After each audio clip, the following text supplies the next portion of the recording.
obletnici praznovanja ponovnega odprtja hiše Ljubhospica so bili tukaj pri nas zbrani verski voditelji vsej večji verski skupnosti v Sloveniji.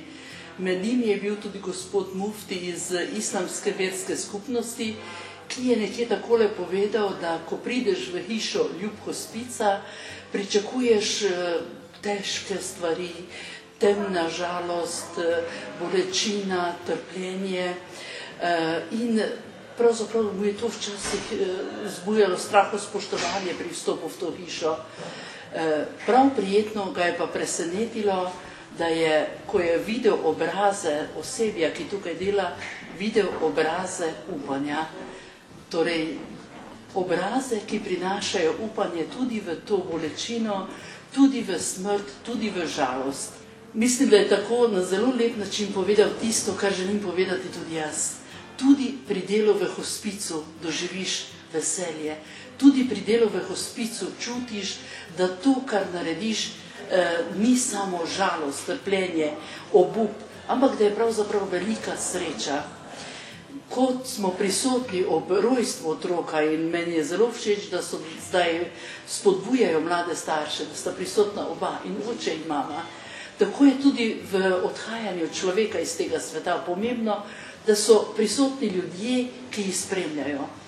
Danes je smrt tabu tema in dostikrat ni možno mlajšim ljudem, da bi bili prisotni ob tem težkem trenutku. Takrat je pa pomembno najti osebje ali pa prostovoljce, ki imajo dovolj veliko srce za to sočutje in ga lahko spremljajo ali pa lahko so ozraven, prisotni, ko človek odhaja z tega sveta.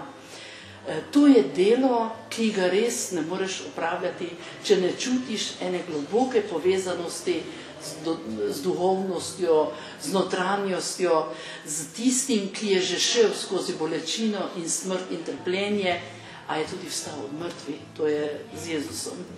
Mislim, da vera pri takšnem delu z težkimi bolniki, ki odhajajo z tega sveta, ki umirajo, daje ne samo eno podporo, ampak da je tudi eno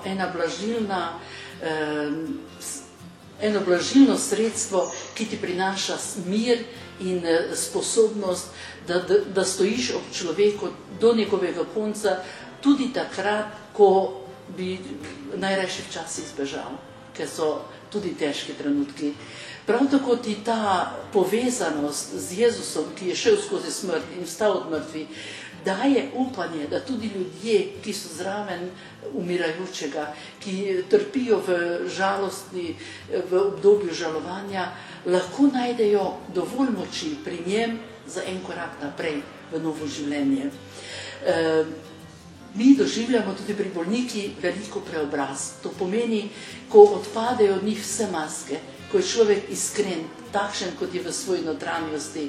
In takrat se dogaja tudi njegovo srečanje z Jezusom. In takrat vemo, da bo nekoč vse dobro, saj so našli že tukaj na tem svetu dotik z večnostjo.